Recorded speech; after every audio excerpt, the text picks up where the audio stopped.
Nous allons ce matin parler encore de ce thème dont nous avons intitulé Se consacrer à Dieu. Et aujourd'hui, nous parlons de la troisième partie. Quelles sont les étapes de la consécration à Dieu? Quelles sont les étapes de la consécration à Dieu?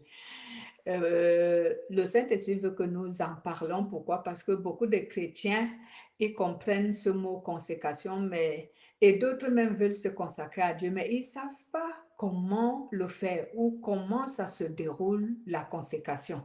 Beaucoup pensent que la consécration, c'est ce qu'on avait parlé au premier chapitre. On a dit que la consécration, ce n'est pas le fait de te consacrer à un service à l'église, non, mais c'est plutôt se dévouer à Dieu, s'abandonner à Dieu, voilà, donc être intime avec Dieu. Bon, je ne vais pas revenir sur notre premier chapitre. Donc aujourd'hui, les étapes de la consécration à Dieu sont des critères. Ce sont des critères ou alors des principes recommandés par Dieu dans sa parole. Ce sont donc des critères, ce sont des principes recommandés par Dieu dans sa parole. Voilà, donc le chrétien doit donc se conformer à ces principes pour être consacré à Dieu. Il faut donc que le chrétien se conforme à ces critères, à ces principes pour être consacré à Dieu. Et quels sont ces principes? On en parle souvent dans beaucoup de prédications dans l'Église et même sur les réseaux sociaux. Mais aujourd'hui, pour que tu saches vraiment que c'était cela, le Saint-Esprit te parle cela en particulier. Donc, la consécration, les étapes, c'est d'abord croire en Dieu parce qu'on ne peut pas consacrer une personne qui ne croit pas en Jésus-Christ. Donc, il faut d'abord croire en Dieu par Jésus-Christ. Donc, j'aimerais dire, il faut croire en Jésus-Christ, notre Seigneur et Sauveur. Et qu'est-ce qu'il faut croire en Jésus-Christ? Il faut d'abord croire que Jésus-Christ est le sauveur des hommes et le médiateur entre Dieu et les hommes. Parce que beaucoup croient en Dieu, mais ils ne croient pas que Jésus-Christ a sauvé le monde. Ils ne croient pas que Jésus-Christ est le seul sauveur et que c'est lui qui donne à l'être humain le lien entre Dieu et lui. Il ne sait pas que c'est lui qui crée, voilà, le lien entre l'être humain et Dieu. Donc, lorsqu'un être humain ne reconnaît pas que Jésus-Christ est le lien entre lui et Dieu, cette personne ne peut pas être consacrée à Dieu. C'est pour cela que nous, quand nous croyons en Dieu, on croit en Jésus-Christ. On croit que Jésus-Christ est le Seigneur et le Sauveur de l'humanité et que c'est lui le chemin, la vérité et la vie qui mène jusqu'au Père. Comme il dit, sans moi, vous ne pouvez pas atteindre le Père. Donc, si tu ne crois pas en ça, où viendra la consécration? Elle ne viendra pas. Parce que toi, tu n'as pas commencé par croire en Dieu à partir de ce principe qu'il faut d'abord que tu saches que Jésus-Christ est le Seigneur et le Sauveur de l'humanité et que c'est lui le seul médiateur entre Dieu et les hommes. Où lui-même il dit dans Jean chapitre 14 verset 6, je suis le chemin, la vérité et la vie, nul ne verra le Père que par moi. Donc, il faut le comprendre. Et 1 Timothée, chapitre 2, à partir du verset 5, excusez-moi, 1 Timothée, chapitre 2, à partir du verset 5, je vais rapidement sur Timothée, chapitre 2, à partir du verset 5 à 6. La Bible nous dit ceci, je cite, « En effet, il y a un seul Dieu et il y a aussi un seul médiateur entre Dieu et les êtres humains. C'est un être humain, le Christ Jésus, qui a donné sa vie pour libérer tous les humains. C'est là le témoignage que le Christ a donné au commencement. Voilà. C'est là le témoignage que le Christ a donné au moment fixé par Dieu. Donc, voici donc où commence la consécration. Voilà la première étape. Si tu franchis cette étape, c'est que tu entres déjà dans la consécration avec Dieu. Mais si tu ne franchis pas cette étape, tu peux pas être consacré à Dieu. Deuxièmement, il faut avoir la foi. Cela veut dire qu'il faut aimer Dieu et sa parole pour parvenir jusqu'à la vie.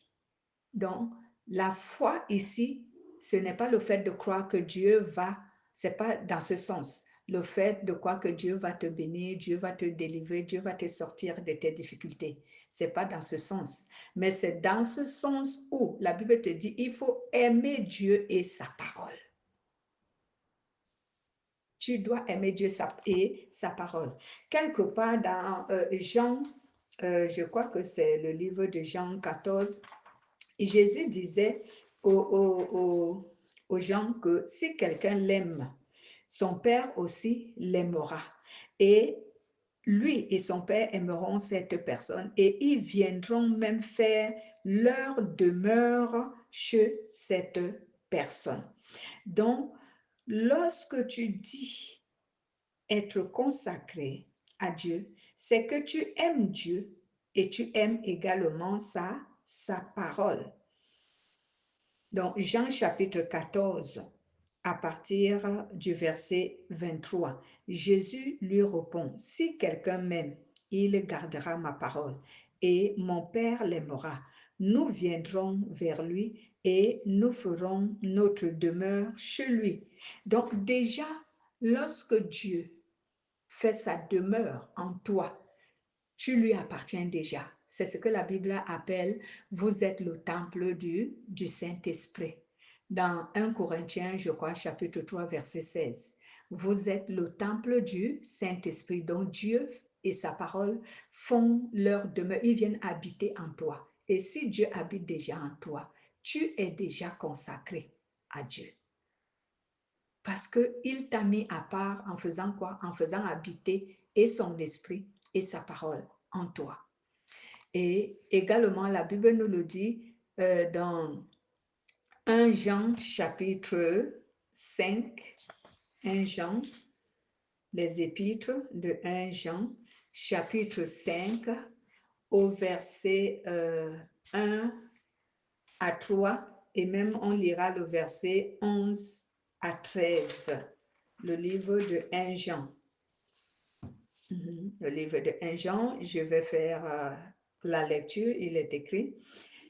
Quiconque croit que Jésus-Christ est le Christ est né de Dieu. Et quiconque aime celui qui l'a engendré aime aussi celui qui est né de lui. À ceci, nous reconnaissons que nous aimons les enfants de Dieu quand nous aimons Dieu et que nous pratiquons ses commandements. Car l'amour de Dieu consiste à garder ses commandements et ses commandements ne sont pas pénibles. Voilà. Je lis le verset 11 à 13 qui dit, « Et voici ce témoignage. Dieu a donné la vie éternelle et cette vie est en son Fils.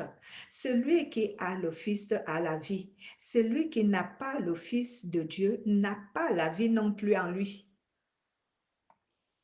Vous comprenez ces références, ce qu'elles veulent nous dire? Donc, lorsque tu es déjà consacré à Dieu, c'est que Dieu demeure déjà en toi. Tu as cru en lui, le premier principe. Le deuxième, tu as la foi qui veut dire tu obéis à Dieu. Et cette foi permet maintenant que l'Esprit de Dieu et sa parole qui demeure en toi puissent fusionner en toi et que vous devenez un seul être. Dieu nous dit que nous sommes un avec lui, toutefois que son esprit et sa parole vivent en nous, nous devenons un avec lui. Et cela crée le lien et ce lien, c'est une consécration. Deuxième étape, pardon, j'ai parlé de deuxième étape, la foi. Troisième étape, il faut se sanctifier. Cela veut dire qu'il faut entretenir cette consécration à travers l'obéissance, à travers l'obéissance que le Saint-Esprit te donne ici les enseignements qui te permettent d'obéir à Dieu pour entretenir la consécration. Donc, il faut donc se sanctifier. Cela veut dire qu'il faut obéir aux enseignements que le Saint-Esprit te donne, qui purifie ton cœur et qui change ton comportement, ton caractère, ta nature, pour te rendre semblable à Dieu. Lorsqu'on est consacré à Dieu, on devient semblable à Dieu, on devient l'image de Dieu.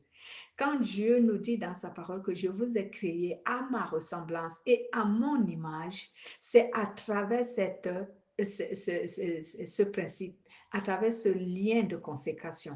Donc, si tu n'es pas consacré, tu n'es pas semblable à Dieu et tu ne peux pas estimer être enfant de Dieu ou faisant partie du corps du Christ ou faisant partie du peuple de Dieu.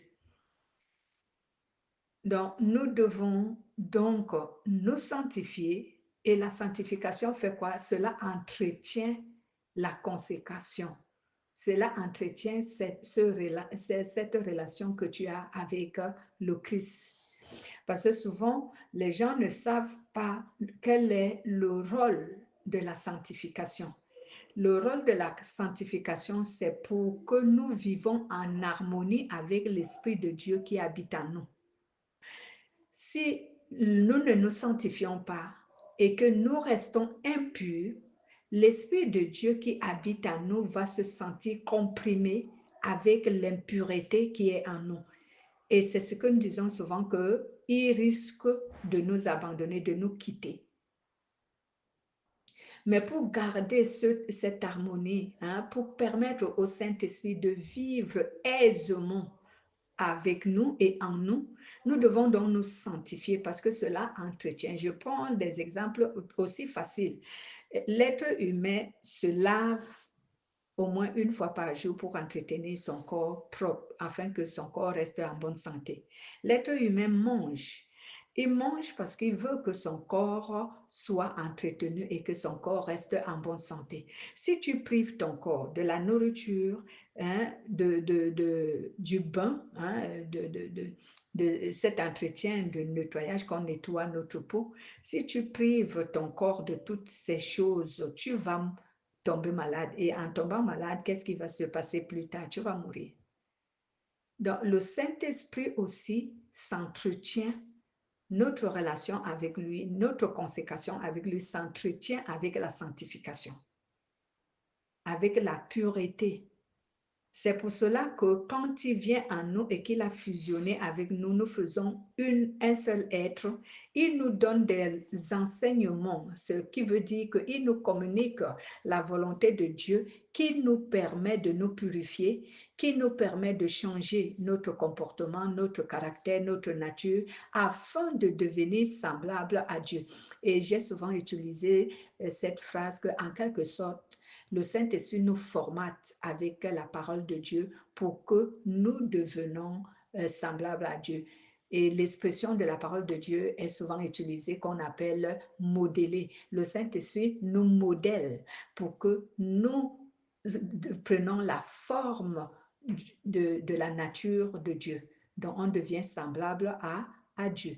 Et ceci, nous lisons 1 Pierre chapitre 1 au verset 15 à 16. Le livre de 1 Pierre qui nous en parle. 1 Pierre chapitre 1 au verset 15 à 16 où Dieu nous recommande la sainteté. Il dit ici, mais de même que celui qui nous a appelés est saint, vous aussi devenez saints dans toute votre conduite, puisqu'il est écrit, vous serez saints car je suis saint. Amen. Oh, merci Seigneur.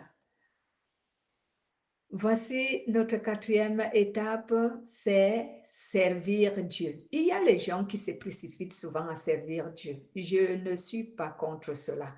Dieu voudrait que tout chrétien le serve.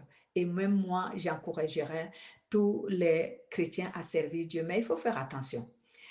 Il faut servir Dieu avec un cœur pur et dévoué.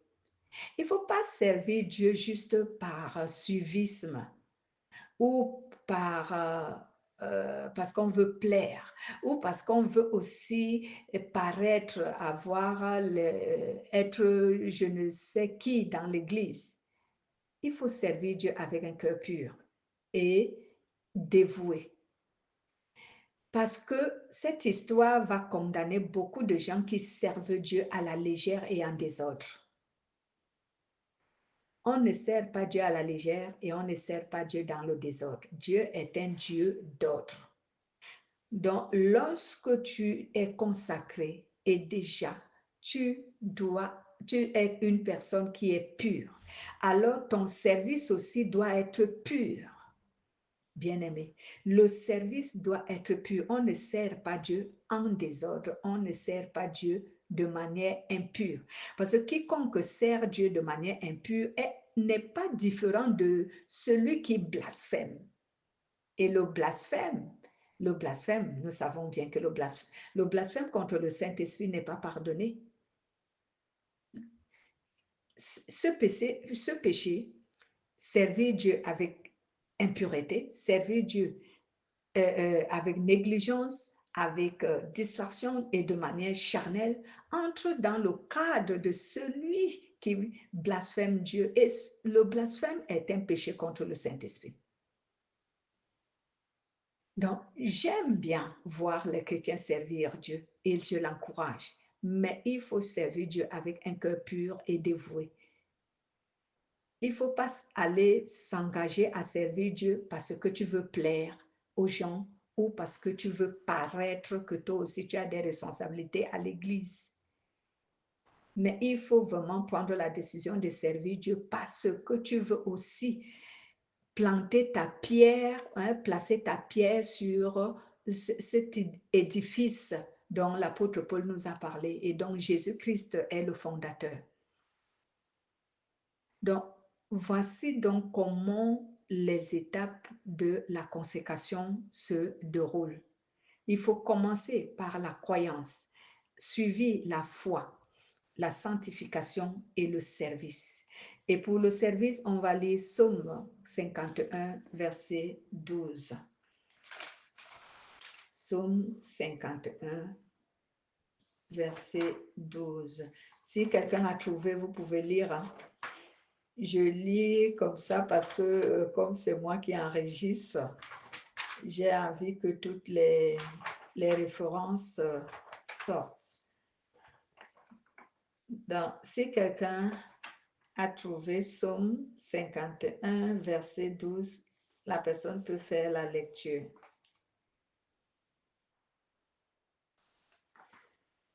Psaume 51. J'ai du mal à les trouver. Voilà, bon, j'ai trouvé. Psaume 51, verset 12 nous dit ceci. Ô Dieu, crée en moi un cœur pur, renouvelle en moi un esprit bien disposé. Voilà, c'est le psaume de David. Pourquoi David disait à Dieu, Seigneur, crée en moi un cœur pur et renouvelle en moi un esprit bien disposé? Parce que David voulait servir Dieu avec un cœur pur. Il voulait témoigner Dieu avec un cœur pur. Donc, il savait que lorsque tu sers Dieu avec une mauvaise disposition, une disposition d'impureté, alors c'est un blasphème et cela peut activer la colère de Dieu.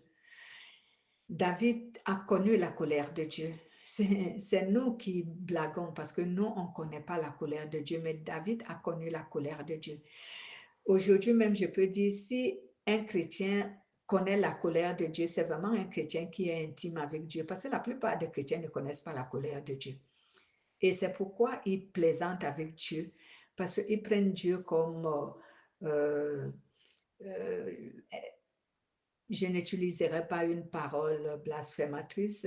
Bon, ils prennent Dieu comme leur ami. Bien sûr que Dieu est souvent notre ami, mais il n'est pas le genre d'ami que nous croyons. Dieu, quand il est ton ami sur la base du respect.